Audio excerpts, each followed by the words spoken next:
All right, we are live. Welcome, everybody, to another episode of Reclaim the Church.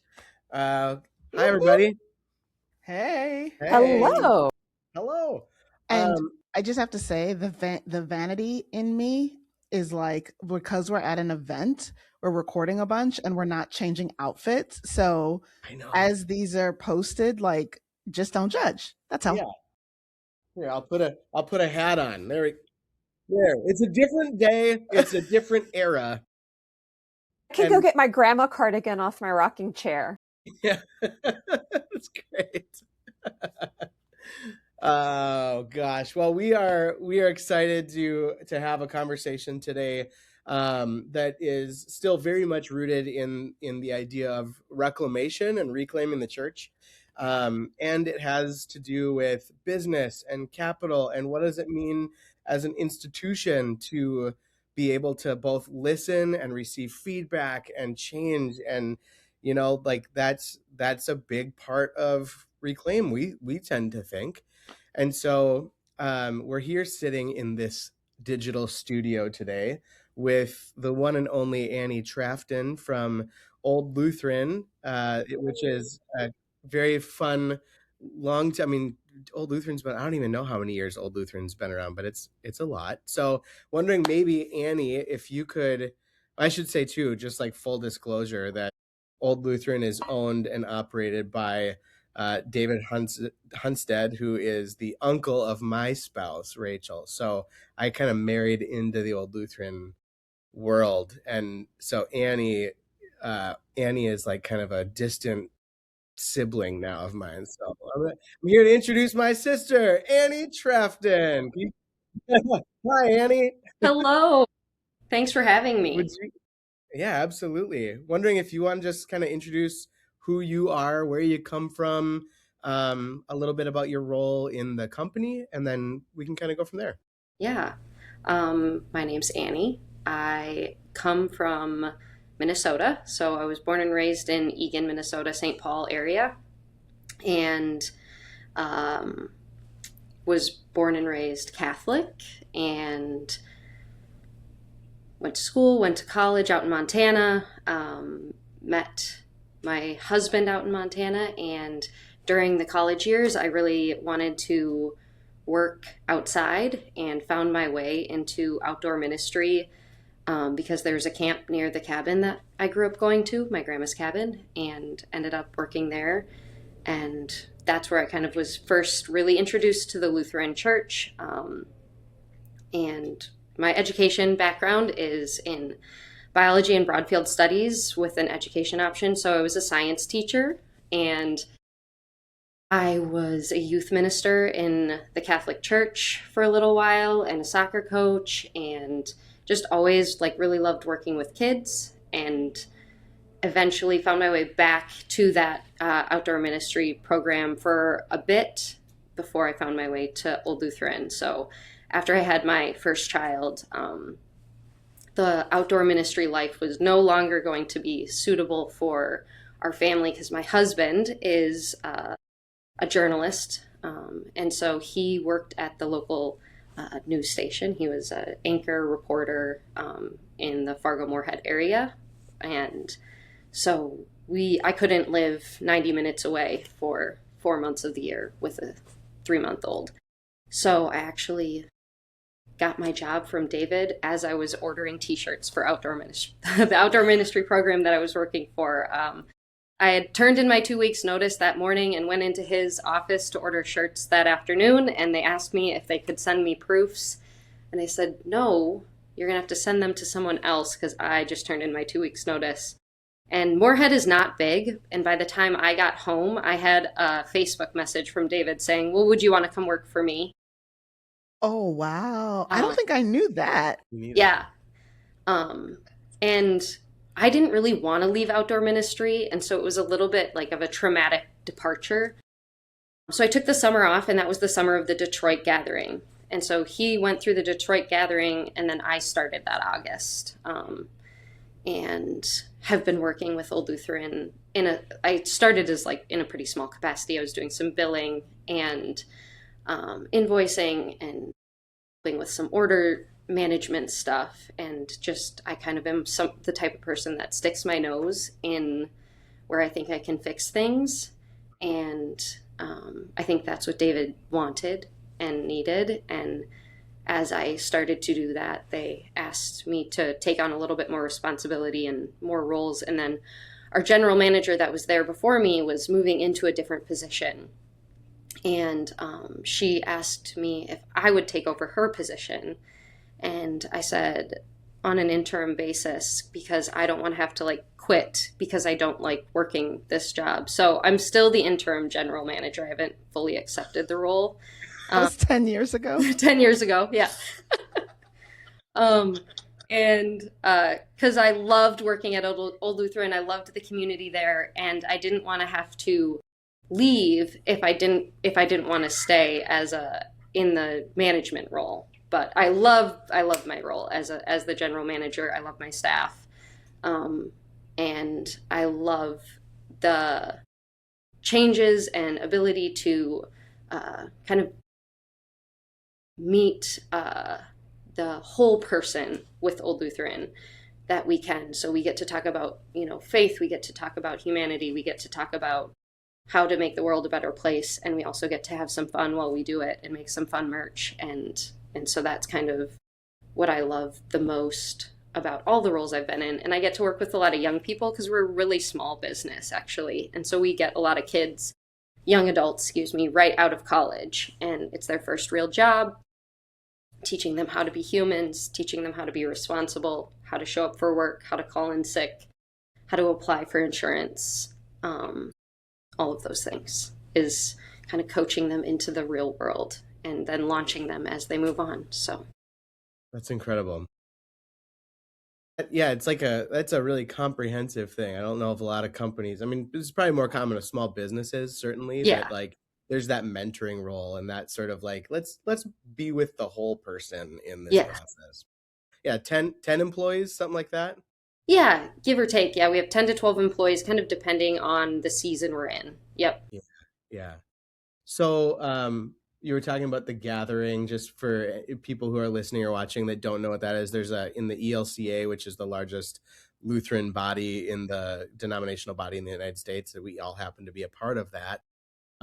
There's a youth gathering that happens every 3 years, and it travels city to city. So the Detroit gathering was in 2015 in Detroit, where tens of thousands of young people gather for worship and service and, exploring faith and that kind of thing. So, and then Old Lutheran is, in my mind, my first introduction to Old Lutheran was they make t-shirts, they make merch that had, when I first encountered Old Lutheran, was like lots of just sort of witty, quippy, like lefse jokes, like some, like kind of the sort of ethnic Lutheran. It was like very Norwegian humor.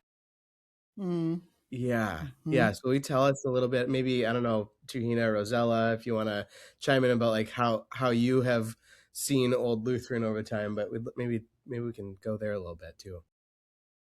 Yeah, go ahead, T. Yeah, I think my first introduction to Old Lutheran, I think, was in 2014 at the Extravaganza in St. Louis. Another ministry event. Yeah, a youth ministry event. And so I was just kind of like, oh, there's clothing. This is cool. But then some of the clothing didn't make sense because I do not hail from a Scandinavian background. What? Shocking.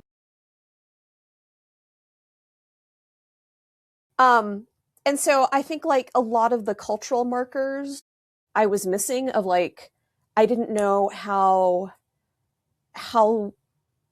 these very kind of like, to me, Scandinavian things were very intertwined with Lutheranism. And so it just felt like this was a table that I could not sit at. And so I was just kind of like, okay.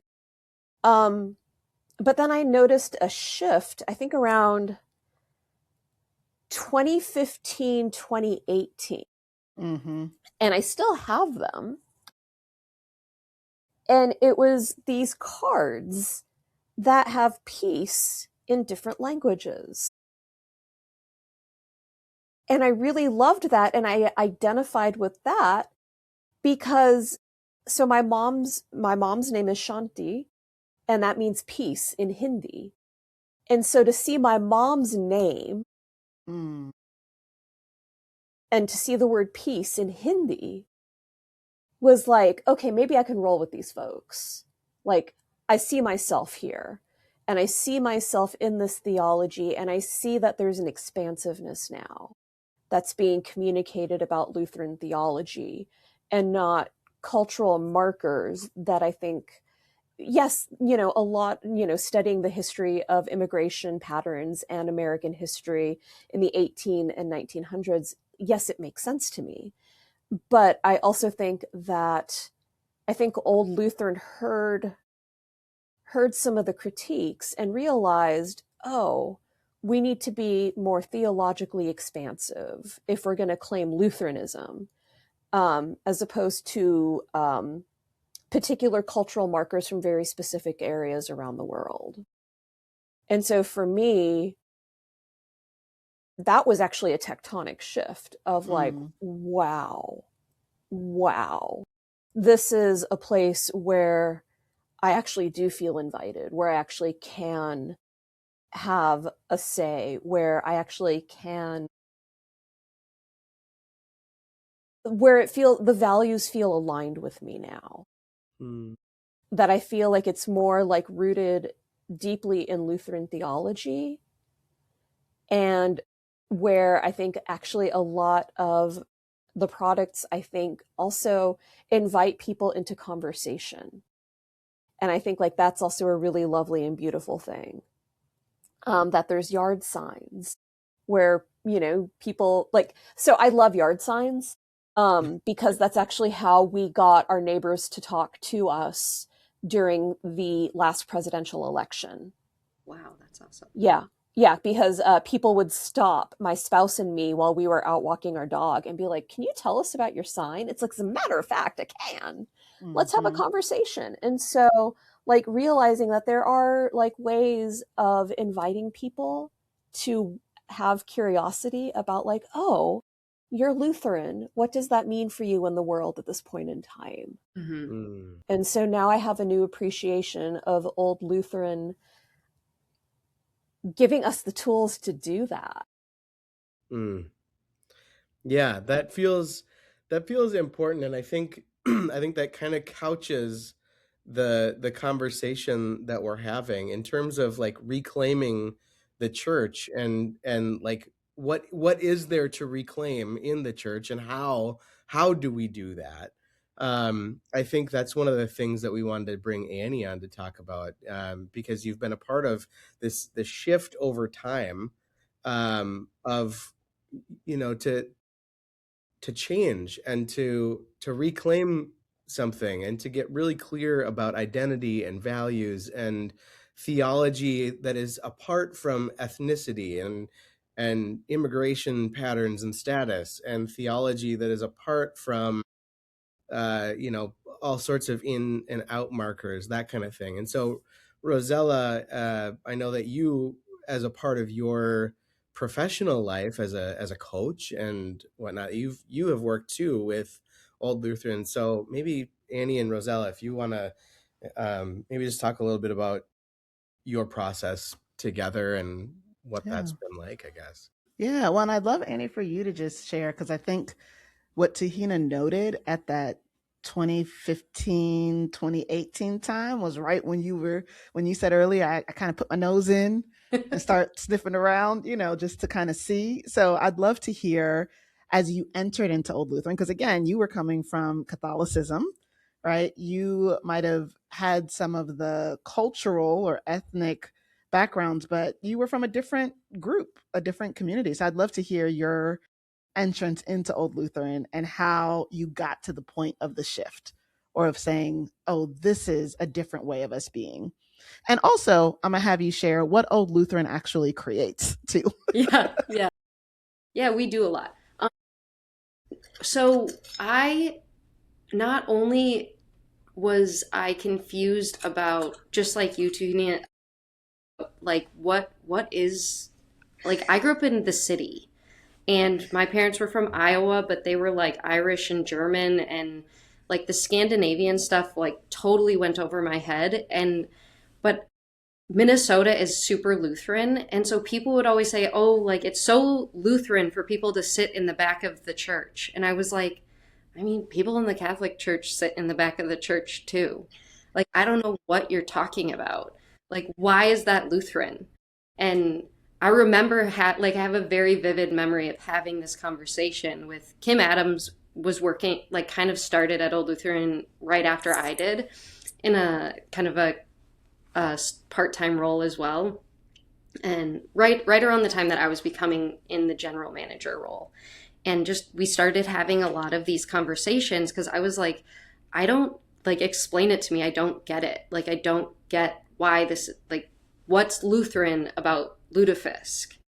And so we really started to be able to like parse and pull apart the, like, this is culture and this is theology and faith. And so they are, can be put together in a church, but are separate entities when you're talking to like the body of Christ, and would be completely unrecognizable to someone who lives in Georgia or someone who lives in you know, Canada even, I think. And so I think that talking about what is Lutheran help, like, David was willing to listen to that and have those conversations with us, which I think was also somewhat unique for, you know, like a old white guy to like sit down with some people and be open to changing his business model.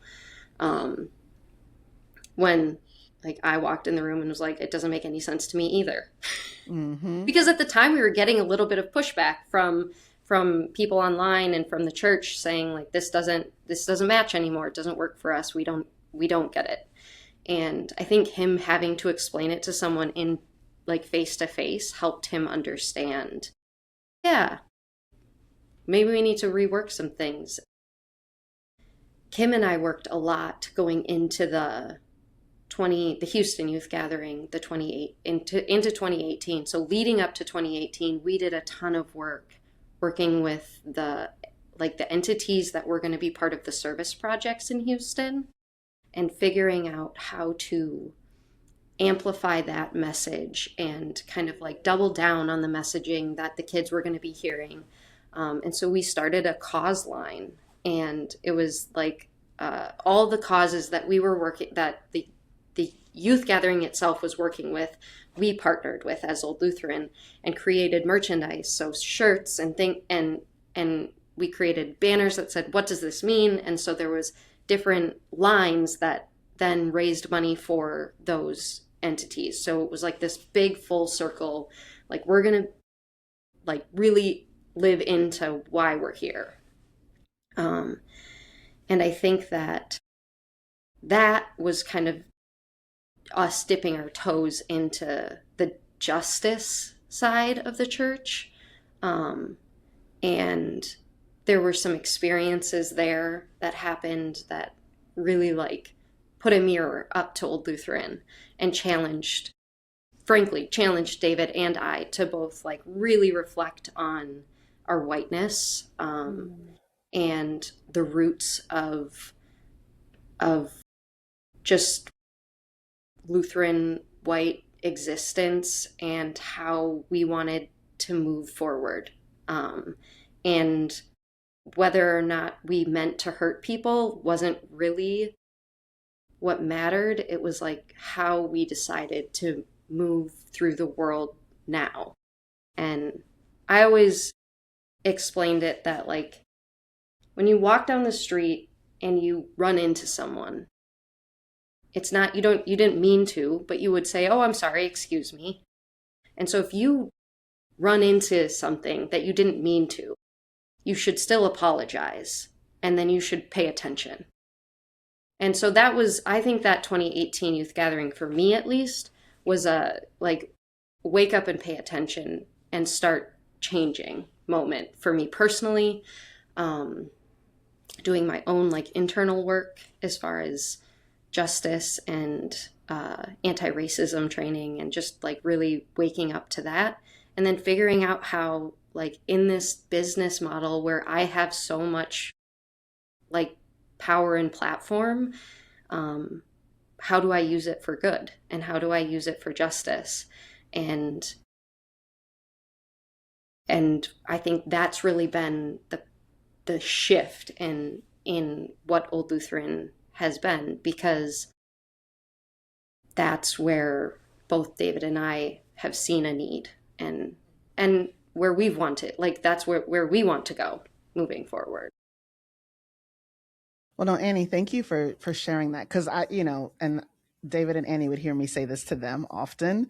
Like, people don't know that. Like, more people need to know, like, the story or the history of this, and the fact that it's still unfolding, right? Like, that it's not a one and done thing, that there's constant learning. And Annie is a voracious, I would say, reader, like, wants to expand, and is deeply faithful in wanting to make sure that the theology that we profess, right, is represented in the things that they put out.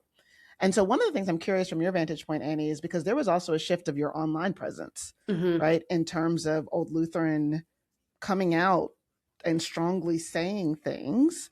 And you all don't have a small platform. I mean, you have a large platform. Right. So I'm curious what happened when that like decision was made that we're going to actually reclaim an ethos of historic Lutheranism separate and apart from the ethnoculture piece of it. And we're going to start saying something, right? Like, here we stand for real, for real. Right. So I'm curious what happened and what you noticed from a social media or engagement perspective. The good, the bad, and the ugly. Yeah. I think that, like, what happened internally was I couldn't abide being silent anymore. And it was a number of instances, but I mean, George Floyd was a huge shift for us during COVID was a huge shift for us, but like that pushed me to being like, I think that we just have to be who we are. And we had really pushed into advocating for the LGBTQIA community, and that was obviously not always popular with all of the sects of the different Lutheran churches that are out there. And David had always kind of like ridden the line of like, we want to be for Lutherans. We want you to express your Lutheran identity. We want to create products for that. And I just was like, if someone's Lutheran identity suffocates someone else's Lutheran identity, I can't allow that. And I'm not going to provide goods that would allow that or promote them. And I think that was a good conversation, and he agreed, and he was like, you're right, we can't be afraid of losing market share at someone else's expense. And life, like literal life expense. And so he was like, we just have to stand up here, say this is where we stand, and tell our story and be honest about it. And we lost probably on average 5,000 followers, or like people that follow the Old Lutheran Facebook page. I would say that over time it was probably between like 8,000 and 5,000 followers. You know, I mean, it goes up and down as we track it, but engagement is always higher on things that we post that are, I guess, what people would see as like, they think it's political, although like recently it's been like love more and do good and spread love has been too political for some people. And that, like, the algorithm produces engagement when people don't like it, or a few people don't like it, and a lot of other people share it and they do like it. So it's interesting to me. I always think it's funny to like go get your red cards, from Old Lutheran, or if you need them, we'll send them to you. You know, like whoever needs them, come get, just know we have them. And that gets like 5 shares and it's like got almost no engagement. But do good, spread love, and someone says that we're heathens, then that like goes wild and crazy. And how dare you read the Yeah. Jesus words? yeah. And it's like, you know, I mean, Bible are they reading? Like, I'm just, or are they reading it? I mean, that's the real question, right? Have you recently read it, or absorbed it into your brain? And so the engagement part of social media is super fascinating to me, and I think also super toxic to get like too engulfed in. And so my standpoint has always just been, we're just going to keep telling people where we stand and telling our story as best as we can. And if they want to follow along, then that's great. And if they want to spread hate, then we'll fight with them for a little bit and then block them. No, and yeah, again, it's like, and so this is where, you know, my story was always connected to Old Lutheran, just growing up in the church and all the things. And I remember the era in the 90s, early 2000s of like Lutheran chick. And Mhm. I never had one of those shirts, even though a lot of people around me did, right? And as soon as that shift started happening, I think like every year now I'm buying stuff for people in my life around that, because you start to see yourself in a way that you didn't before, right? And I think the other piece of this is that Old Lutheran is a business and you all are not a nonprofit, right? And actually, there's the Lutheran brand, which is Old Lutheran, and then First Avenue Promo, which is based in Moorhead, right? Like, which is Yep. the full scale service, marketing service as it relates to products, as it relates to design, as it relates to all of that, right? So they're running an actual company and not just any company, a small business, right, that employs people and that is really committed to equity and justice along the way, right? And so when I think about this conversation that we're having, this larger conversation on reclamation, right, it's not just, we talk about reclaim the church, but it's also reclaim where and how church can be found, expressed, and experienced. Right? Where and how church can be found, expressed, and experienced. And what I've noticed over the last decade is that Old Lutheran says we are going to be a place and or a space that supports people in their expression of a church and a beloved community that we believe is possible based on our faith convictions and based on the heart for justice that we know God has. Right? And so I'm curious for you, Annie, as you have engaged your own study and engaged your own exploration, right? Especially coming from Catholicism to Lutheranism. And for the listener or watcher, I mean, we're very closely related. I know we Right. can have that conversation later in terms of Catholics and Lutherans. And, right, it's not that big of a jump, even as it is a difference. But Annie, I'm curious about even your own, what I would say, theological formation around this. Because this is something that you're thinking about Yeah. regularly. Yeah, I think that I've always been a justice-minded person, like deep to my core. And so I like don't have a huge background in theology. I just kind of am like an avid studier and reader. And my husband is also like, I think probably one of the smartest people I know. And he like reads and listens to podcasts and does podcasts and like all knows all of the things. So if I'm like, oh, I'm kind of interested in this, then I'll just like ask him the questions, and then I get a whole podcast read out to me from him about like when I finally convinced him that we should join the Lutheran Church. It was a 7-year process, because he was cradle Catholic, Catholic school, like all the Catholic guilt about leaving. I think he listened to like 8 podcasts on Martin Luther and then became an expert on Dietrich Bonhoeffer. And so he's really supported my like Lutheran learning. But I'm not a theological person by like study. I think I'm a theological person by nature. By And nature, and not maybe by formal study, but you are by Right. study. Yeah. Yeah, like I didn't like study in school. And so I think that sometimes it's like osmosis. Like I just absorb it as I go through um, my I've absorbed it as I've gone through my life because I'm drawn to like where I see there is justice happening, where I see that there is like faith community happening. That's what draws me in, and then I think that's where I absorb like my faith identity. I think that working in outdoor ministry was a huge part of that. But I think like even my Catholic, like growing up in the Catholic faith, the church that I was a part of there was a huge part of that. They were very justice minded, and through college, being a part of, you know, the Catholic Church can be very justice minded if you're at the right Catholic church with the right Mhm. leaders. My uncle's a priest and married my parents, baptized me, married me, um, and has been a huge kind of like guide for me as far as like what it looks to really like sacrifice and live out your faith, but also like have a personal faith and justice mind and then be a part of something bigger and understand that there's a difference. Um, I think that that really has formed where I moved towards the Lutheran faith was like I can have a personal faith and understand justice and be a part of something bigger.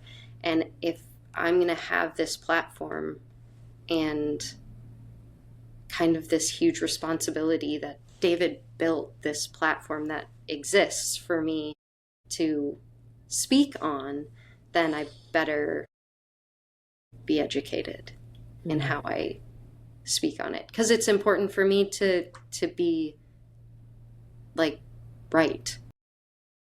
Mm. Well, I have a wondering because obviously you're in Minnesota, right? Yeah. We're recording this on February 1st, 2026. Happy Black History Month, though we Hey. celebrated 365.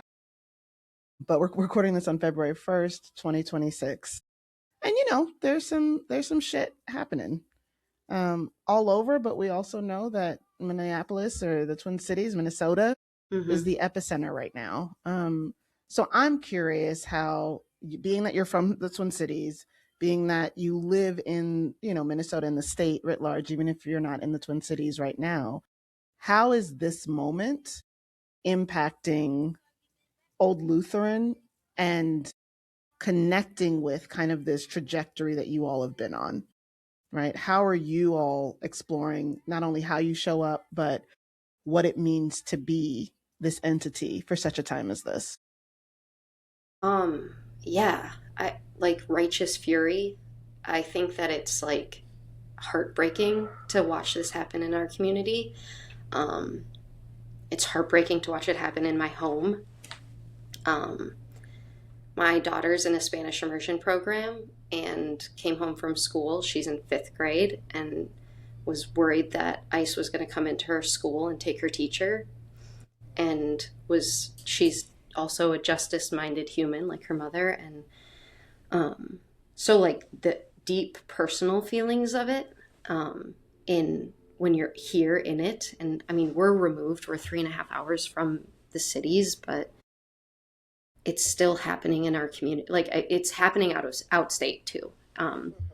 Not as intensely, I don't think, but like it's happening. And I have just said to everyone around me, I just want to help where I can. And if that means that we can help distribute signs or help distribute whistles or show up to trainings and sign people up or print vests, if it means that we're sourcing things for people, if it means we're helping get political advocates elected in this next election, then I'm doing it. I will do anything that will stop this, because I think that that's all we can do is everything and anything, to protect our neighbors. It's just I guess, mostly confusing to me how that isn't obvious to everyone. Mm.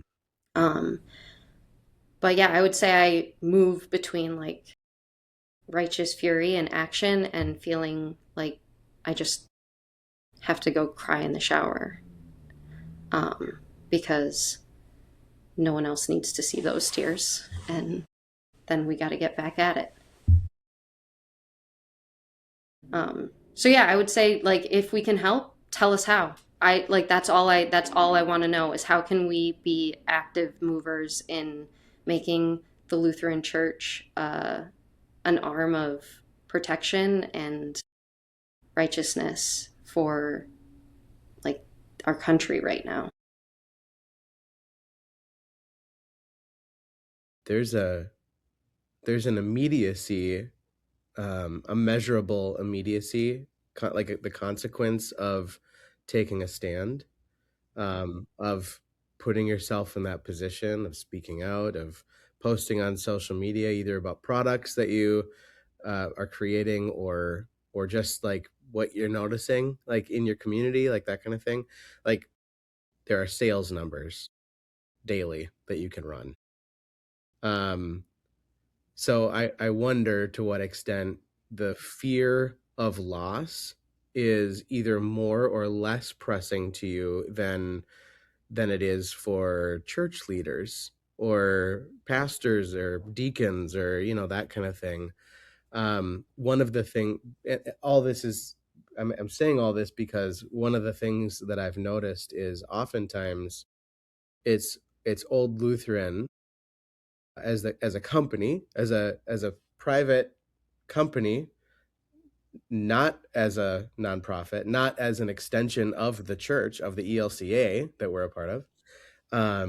But I've noticed that Old Lutheran often is one of the first voices to come forward and say, hey, theologically, if we're going to look through a theological lens at what is happening right now, this is not okay over here.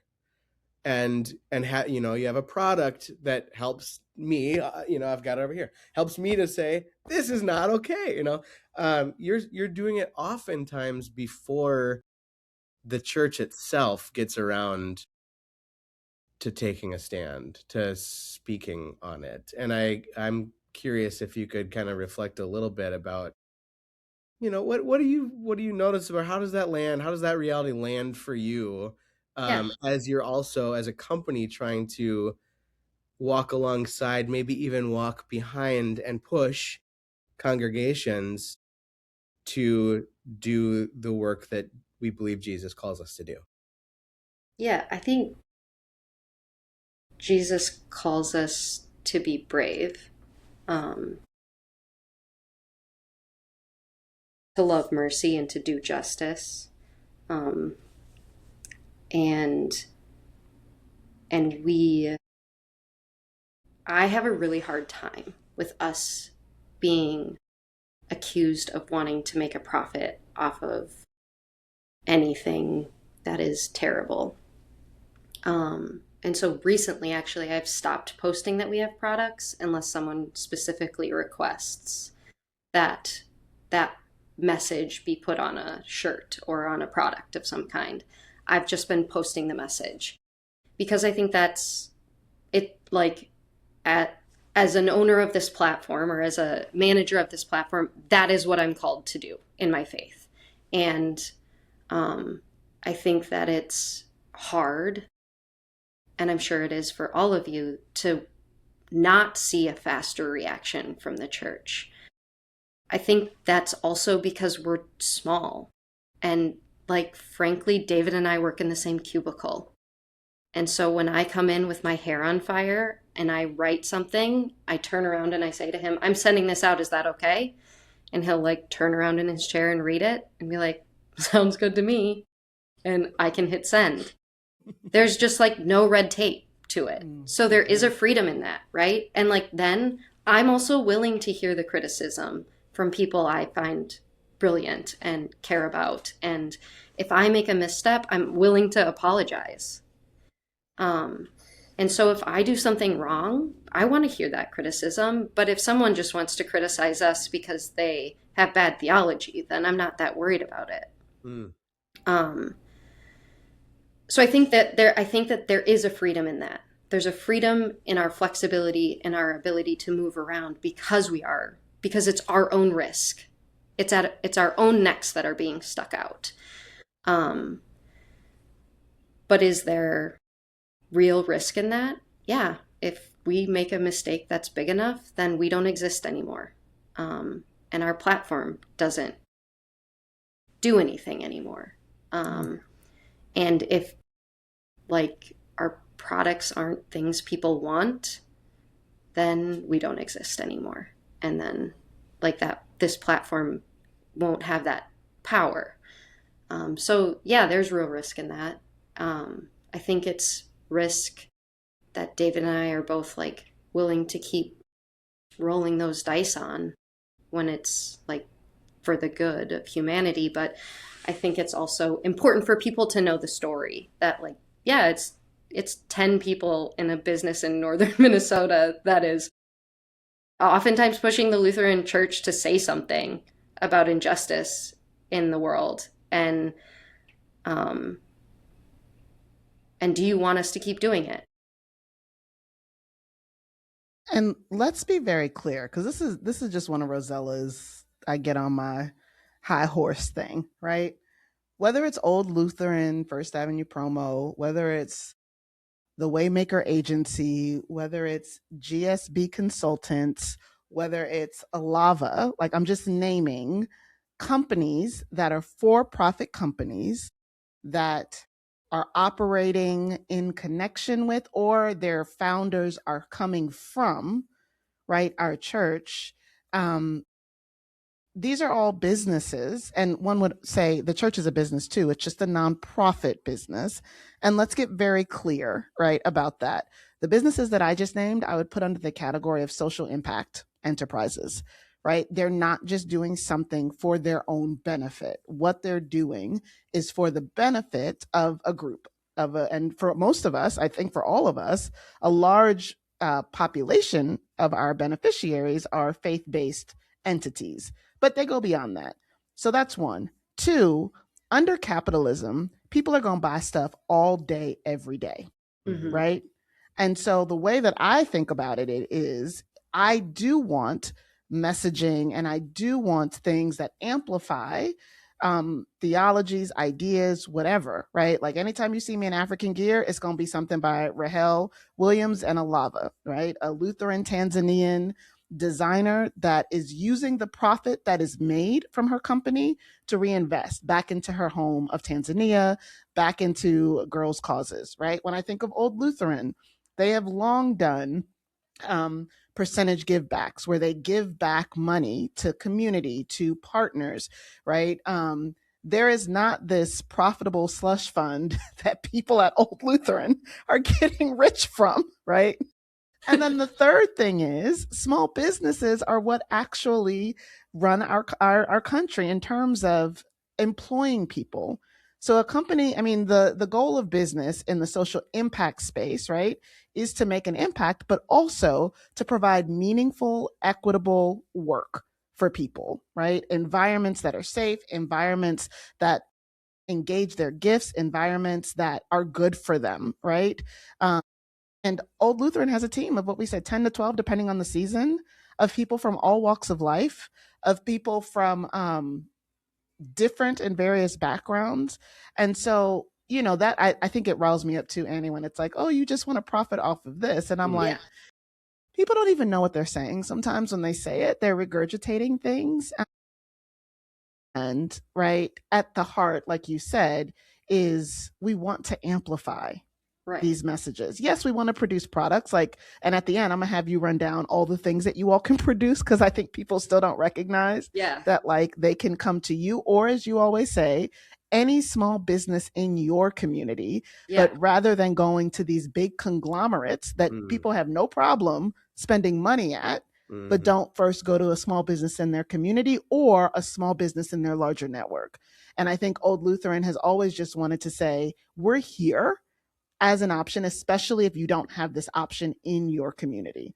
So I've got a lot to say about that, but that's just Rosella's, social enterprise, social impact business bias. Yeah, I think in a world of capitalism, like the point is to make a profit, right? So of course we need to make a profit to survive and exist. And our goal is to make a profit so we can continue to pay our employees a living wage so that they can be productive members of society and tell us what charities they want us to give back to. I know we've been accused of being like too white, too man, whatever, too male.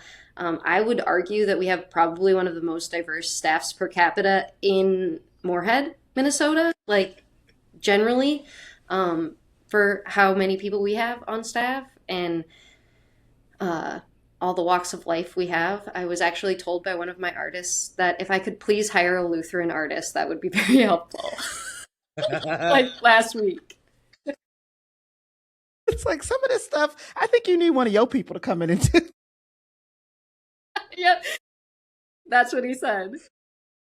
I interviewed one right before I came here, so keep your fingers crossed for us. Yeah. Add a Lutheran to the staff. So yeah, I mean, I think that, yeah, everything you just said, Rosella, is just like so true. And it really, like, I think you're very succinctly encapsulated that. And I think that as the company of First Ave Promo, which is like our local business name, I have to tread a lot more carefully on that side of business, which is really hard for me. But frankly, like Old Lutheran wouldn't exist if I was as bold in my soapbox speaking, I guess you could say, on that platform, because we've already lost business locally for some of the stances we've taken, and that's not going to stop us from taking those stances. But it's also like, if taking those stances means you don't get to exist anymore, then you don't get to have a platform to speak up. And that's also important. And this is why I want people to hear and know more about not only Old Lutheran stories, but other places and spaces, right, that are doing good and are doing their part of reclamation. You know what I realized? We haven't been asking people, because probably this is only our second formal interview with a guest. Like, we've done word on the street interviews, but I feel like we should ask the question of what reclamation means to you. Like, Yeah. what does it mean to you as an individual? What does it mean to you as an organization that is aligned with faith? I mean, from your vantage point, I know you don't speak for the whole, but yeah, what does reclamation, when we think about faith and church, mean to you?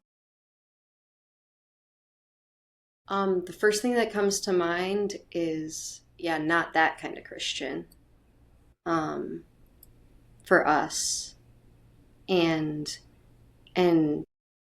empowering and creating platforms for people to help us spread the message of, like, our Jesus, to reclaim that message, I would say, and reclaim that space in, whether it's in merchandise or in social media or in the church body itself, to educate and empower people to be able to speak that message of love God, love people, the end. And that's how we reclaim the church, is through empowerment and education.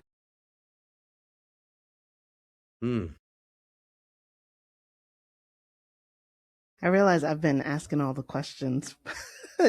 Tahina and Ian, anything else that y'all got before we have Annie share where she can be found and all the things that the businesses do? But yeah, any other thoughts? I think with this conversation, what are your hopes for your platform going forward? Yeah, Ian and I were kind of talking about this. my big dream would be that Old Lutheran would become like a jumping point for empowerment and messaging for the church. So if creatives, if churches, if organizations are trying to reclaim the church in a way that we see like this justice-minded movement moving forward, where we're spreading love, we're seeking justice, we're experiencing mercy, if they have a way to help us spread that message, that we would be able to be like the AWS of the that messaging campaign, help you launch your message further, help broaden that messaging, because we are small and we don't know everything. And while we're diverse for Moorhead, we're not diverse for the country, and we're not diverse for the world. And so I can't know everything that I don't know, and I'm willing to learn, but it's also important for us to use our platform to empower others. So I would say that, like, being able to partner and empower more people. Right now we do like custom stores for churches and for like the Youth Ministry Network or a camp or those types of things. And it's been, I think, really helpful to take some of that off people's plates when it comes to merchandising and just like using our dollar the best way possible and not ending up with like a bunch of shirts in the landfill, frankly. But I also think that there are a lot of organizations out there that have merch that don't know how to get it out there. And I think we have the ability to help them figure that out and solve that problem, or at least point them in the direction of figuring out how to do it. Whether it's with a local company that they want to work with and we just give them advice, or it's on our platform itself. Yeah, I would say that would be kind of my dream, is to kind of broaden the horizons of what Old Lutheran can do. Yeah. We tell us just, at the kind of 10,000 foot level, like, what can Old Lutheran do? What does Old Lutheran do? Yeah, we do a lot. So right now we have hopefully soon to be 3.5 designers on staff. So they're graphic designers of all different like skills, and we can make large format signs, we can print stickers, we can pretty much any promotional product you can think of, we can brand for you. We screen print in-house, we direct to film in-house, we sublimate in-house, so like coffee mugs and coasters, and you want to stretch canvas, we can do that. We embroider in-house, so anything that you want sewn. Currently, we just got these fancy suits from and I had them print or embroider "Do Justice and Love Mercy" on my suit jacket. So cool. So if you're looking for something like that, we can do it. Yeah, sometimes I struggle to name all of the things we can do, and it's easier to say what we can't because we can do so much. So if you're curious, you should ask if we can do it. Well, and I think what was helpful for me was when a couple years ago, you all, like, where do people normally go for the stuff that you could do? Like, what are the big, the like... Yeah, like a Vistaprint or a custom ink or imprint. I think there's an imprint one, press or custom something. imprint, and I mean, there are Minuteman. I think Minuteman is another one. Minuteman, yep.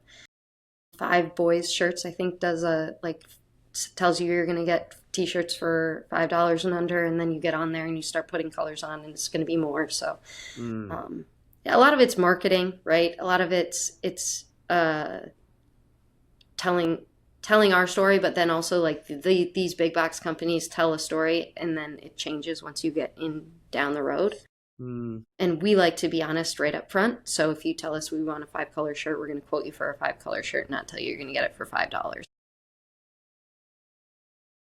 but yeah, you can get a lot of stuff from us, and we love, like, the First Ave promo side of our business is all custom, and so we love working with new custom ideas and designing new things. It's not just the designs we have, although we are very willing to share those designs with you so that you can have them in a custom way. So we've worked with a lot of churches that want to put, like, this Lutheran church loves you on the front of their t-shirt, and then they put their church name on the back when they go march in a pride parade. And we've, like, for the youth gatherings and things, we've taken our designs and put a church name on the back. We can do a lot of things. But we don't just make t-shirts. I think a lot of people think we only have the designs that we have on our website, and that's all that we do, but we do so much more. So if I was having a party and wanted like justice themed something, I could order that from you all. Absolutely. Yep. And as a business owner, right, when I launch my Love Big Coach merch, my website store or my store can be in partnership with you all, and you all could do like do y'all do drop shipping yet? Oh yeah. Yeah. So I could do a drop ship store. Yep. Yep. So like these are just all of the ways. Here you go. Yeah, check out Ian's fabric store. Buy yourself some merch. Yes. Yes. Oh, well, thank you, Annie. Thank you so much for the insight. Thank you so much for sharing the story and the honesty with it. Yeah. Thank you and the whole team, right, for your wanting and desire to amplify, right, and to create in ways that support our faith, movements for justice, and dignity of the human spirit. So, yeah, thank you so much for having me on. And I really appreciate what you guys are doing with this, and I've been following it since you guys started at Churchwide, and it's just been an education. I told Rachel today, Ian's wife, that like I watch you at work. It's part of my work to watch and listen to you, and I take notes. So I'll be sending you, copyright information so that we can print stickers, because some of your prayers from the last podcast might come out as stickers. So, wow, great! I love it. We need to have a Reclaim the Church store. Mm-hmm. Yeah. Well, Reclaim the Church store, we could do that through you. Yeah, I like this idea. Well, Lutheran can do that. Well, Lutheran can do that. All right. Well, thanks, y'all. Let's keep reclaiming and keep learning all together, huh? Whoop, whoop. All right. Take care. All of Thanks, us. Annie.